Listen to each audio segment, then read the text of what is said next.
নমস্কার বন্ধুরা। আর আজকে আমি একটু ব্যস্ত ছিলাম, তাই সারাদিনের ভিডিওটা আর করিনি, কিন্তু রাতের দৃশ্যটা আমি একটু দেখাতে চাই। আমাদের বাড়িতে কি চলছিল। এখানে দাদু তো খেতেও বসে গেছে, আর ভাই ঘুরপাক খাচ্ছে, যেমনও সারাদিন ঘুরপাক খায়।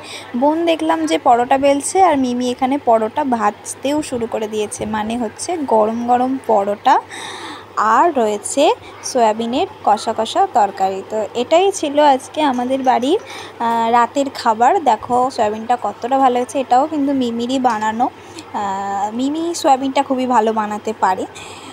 তো যাই হোক, আমার দেখেই মনটা খুশি হয়ে গেল। যদিও আমার এই মানে পরোটা, রুটি, লুচি এই সমস্ত কিছুর প্রতি আগ্রহ অনেকটাই কম। আমি একটু ভাতটাই খেতে বেশি পছন্দ করি। কি রান্না হয়েছে আজকে তোমাদের বাড়িতে?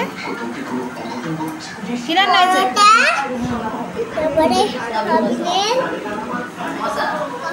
সয়াবিনের কষা। ঠিক আছে, ভাল লাগে খেতে তোমার এগুলো? তারপর আমি এখন খেতে বসে পড়লাম। আর আজকের ভিডিওটা এই পর্যন্তই। ভালো লাগলে অবশ্যই লাইক, কমেন্ট, শেয়ার করে দিও।